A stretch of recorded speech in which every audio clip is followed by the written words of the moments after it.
దేవునికి స్తోత్రములు. ఈ వర్తమానం నుంచి నా సహోదరి సహోదరులకు ప్రభువైన యేసుక్రీస్తు వారి పరిశుద్ధమైన నామములో శుభములు. ఈ సాయంకాల ఆశీర్వాద ప్రార్థనకు మిమ్మల్ని ప్రేమతో ఆహ్వానిస్తున్నాము. ఈరోజు వాక్యాంశం, నీ మనస్సు కలవరపడుతుందా? వాక్య భాగము ఆదికాండము 41వ అధ్యాయము 8వ వచనం. దేవుని వాక్యాన్ని ధ్యానం చేద్దాం.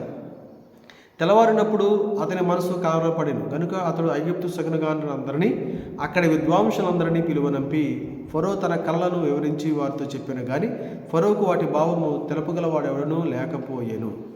ప్రియ సహోదరి సహోదరులారా, ఈరోజు దేవుడు తన వాక్యము ద్వారా మనతో ఒక గొప్ప సందేశాన్ని ఇవ్వడానికి ఆయన ఇష్టపడుతూ ఉన్నాడు. మీరు ఎప్పుడైనా మీ హృదయంలో కలవరపడ్డారా? లేదా సహోదరుడా సహోదరి, నీవు నీ మనసులో కలవరపడుతున్నావా? ఈరోజు వాక్యం దేవుడి మీతో మాట్లాడుతున్నాడు. ఏంటి సందర్భం అంటే, ఐగుప్తు దేశానికి ఉన్న ఫరో భయంకరమైన 2 కలలు కన్నాడు. మొదటి కళ, బలిసిన ఆవులను బక్కసిక్కిన ఆవులు మృంగివేయడం. రెండవ కళ, బాగా సమృద్ధిగా ఉన్న కంకులను బక్కసిక్కిన కంకులు మింగివేయడం.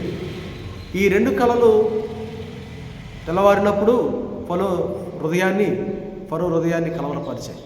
అతనికి భయం వేస్తూ ఉంది. నిద్ర లేదు, తిండి తింటలేదు, నిలబడటం లేదు, మనుషులతో మాట్లాడడానికి ఇష్టపడటం లేదు. అవును, మీరు ఎప్పుడైనా మీ మనసు కలవరపడినప్పుడు ఇలాంటి అనుభవం కలిగి ఉన్నారా అంటే ఒకవేళ మీరు అవును అని చెప్పవచ్చు.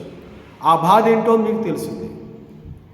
మరి ఆ కలవరం ఎందుకు వస్తుంది అని ఆలోచించినప్పుడు బహుశా మనకి వచ్చే కలవరాలు మన ఆర్థిక పరిస్థితులు కావచ్చు, మన రోగాలు కావచ్చు, లేదా మన పిల్లల భవిష్యత్తు గురించి కావచ్చు, మన కుటుంబం గురించి కావచ్చు, నీ కుటుంబ యజమాని గురించి కావచ్చు, నీ కుటుంబ యజమానురాలు గురించి కావచ్చు, నీ చుట్టూ ఉన్న పరిస్థితులను బట్టి కావచ్చు.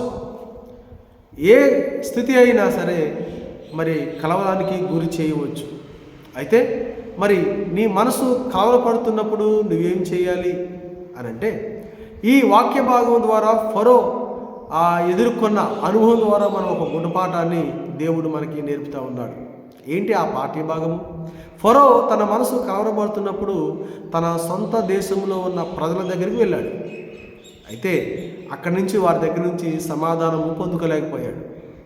అవును, దేవుడు ఒక పాఠాన్ని నేర్పుతున్నప్పుడు ఆ పాఠము మనుషుల జ్ఞానానికి అర్థం కాదు.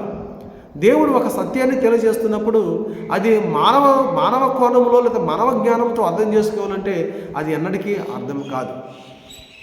ఆ దేశంలో ఉన్న జ్ఞానవంతులను, శకరగానులను, విద్యావేత్తలను పిలిచాడు, కల చెప్పాడు, కానీ తగిన సమాధానాన్ని పొందుకోలేదు. కలవరం ఇంకెక్కువైపోయింది. ప్రియ సహోదరి సహోదరుడా, నీ మనసులో కలవరపడుతున్న నీవు మనుషుల దగ్గరికి వెళ్ళి పరిష్కారం కోరుతున్నావా? అయితే తగిన సమాధానం నువ్వు పొందుకోలేవు.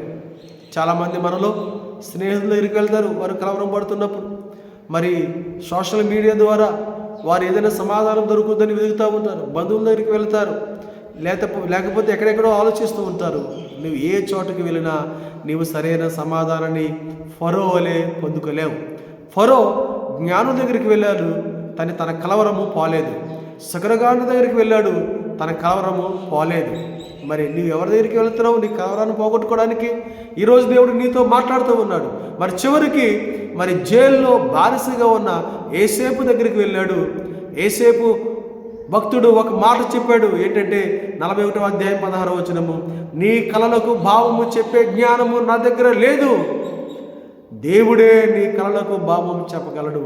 ఆ ఒక్క మాట ద్వారా ఐగుప్తు దేశానంతటికీ రక్షణ కలిగింది. వారు కరువును ఎదుర్కోపోతున్న ఆ పరిస్థితికి సమాధానం కొనుక్కున్నాడు. దేవుడు దగ్గరికి వెళ్ళినప్పుడు నీకు నీ కలవరానికి సమాధానం దొరుకుతుందని నీవు నమ్మితే దేవుడు నీ స్థితులను మార్చగలడు అని నువ్వు అర్థం చేసుకోవాలి. ఐగుప్తు దేశ చరిత్ర మారబోతుంది. ఐగుప్తు దేశ పరిస్థితులు మార్చబోతున్నాడు దేవుడు.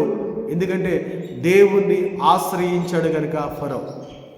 ప్రియ సహోదరి సహోదరుడా, నీ కలవరము పోగొట్టడానికి దేవుడు ఉన్నాడని నీవు గుర్తెరిగావా?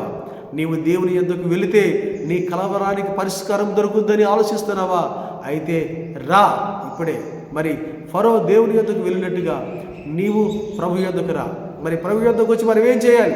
ఆయన వైపు తిరిగి ఆయన సన్నిధిలో ప్రార్థన చేయాలి. ప్రభువా, ఈ కలవరము నాకు ఎందుకు వచ్చిందో నీకు తెలుసు ప్రభు. కొన్ని సందర్భాల్లో దేవుడు నీకు ఒక గుణపాఠం నేర్పడానికి కలవరాన్ని పుట్టిస్తుంటాడు నీ మనసులో, లేదా ఒక పాఠాన్ని నేర్పడానికి దేవుడు నీ మనసులో ఒక కలవరాన్ని పుట్టిస్తుంటాడు. ఆ పరిస్థితిని కలుగు చేస్తుంటాడు, ఆ స్థితిగతులను ఏర్పాటు చేస్తుంటాడు. అయితే నీవు ఆయన వైపు తిరిగి ఆయన మీద ఆశ్రయం కలిగి నీ మనస్సును ఆయన వైపు తిప్పుకొని, ప్రభువా, ఈ జ్ఞానము నా జ్ఞానము ఈ కలవరాన్ని పోగొట్టలేదు, నా బలము ఈ కలవరాన్ని పోగొట్టలేదు, నా ఆలోచన ఈ కలవరాన్ని పోగొట్టలేదు, తెలివితేటలు పనికిరావు ప్రభువా, మీరే ఈ కలవరానికి నా మనస్సును నిమ్మలం చేయడానికి, సమాధానం పొందడానికి, సమాధానం రావడానికి మీరే పరిష్కారం ప్రభువా అని ఆ దేవుని సన్నిధిలో నీవు మొరపెట్టి దేవుని అడిగితే ఆ ప్రభు నీ కలవరానికి ఒక పరిష్కారం చూపిస్తుంటాడు.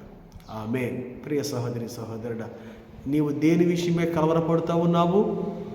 సహోదరి, నువ్వు దేని గురించి నువ్వు కలవరం చెందుతూ ఉన్నావు? నీ పరిస్థితులను బట్ట నీకు మరి కలవరము కలిగిందా? నీ స్థితిగతులను బట్టి, భయాన్ని బట్టి కలవరపడుతున్నావా? దిగులు పడుతున్నావా? అయితే దేవుని యొద్దకు రమ్మని దేవుడు పిలుస్తూ ఉన్నాడు. ఆయన సన్నిధికి వచ్చినట్లయితే ఫరో మనసు కలవరము నుండి తప్పించిన దేవుడు ఈరోజు నీ మనసును నీ కలవరం నుంచి తప్పించడానికి సమర్థుడు. సహోదరుడా, నీ మనస్సును కలవరపడుతున్న నీ హృదయాన్ని దేవుడు కలవరం నుంచి తప్పించి ఆశీర్వాదంలోనికి దేవుడు నిన్ను నడిపిస్తాడు, నీ కుటుంబాన్ని నడిపిస్తాడు. ఐగుప్తు దేశాన్ని నడిపించిన దేవుడు నీ ఇంటిని, నీ కుటుంబాన్ని, నీ పిల్లలను దేవుడు ఆశీర్వాదంలోనికి నడిపిస్తాడు, కలవరాన్ని పూర్తిగా తొలగిస్తాడు. అయితే నువ్వు దేవుని ఆశ్రయిస్తావా? దేవుని సన్నిధిలో ప్రార్థన చేస్తావా? అలాగూ దేవుని ఆశీర్వాదాలు దేవుడు మీకు కలుగు చేయడుగాక. మీ కలవరము యేసు నామములో కొట్టివేయబడునుగాక. ప్రార్థన చేద్దాం. ప్రభు, మీకు వందనాలు. ఈ వాక్యం ద్వారా ప్రభు మీరు మాతో మాట్లాడి మమ్మల్ని బలపరిచినందుకు వందనాలు. ప్రభు, మరి చాలామంది కలవరపడుతూ ఉన్నారు వారి మనసులో, వారితో మీరు మాట్లాడేందుకు వందనాలు. మరి ఏ పరిస్థితులు కలవరపరుస్తున్నాయో ఆ పరిస్థితుల నుంచి ప్రభు వారిని విడుదల కలిగించేయండి. ఈ బిడ్డలు కలవరపడుతున్న బిడ్డలు నేను ఆశ్రయించి నీ సన్నిధిలో ప్రార్థించే బిడ్డలు కూడా నన్ను కృప చూపించండి. ఈ రాత్రి మంచి నిద్ర, ఆరోగ్యం దయచేయండి. యేసయ్య నామములో ప్రార్థిస్తున్నాము తండ్రి. ఆమేన్.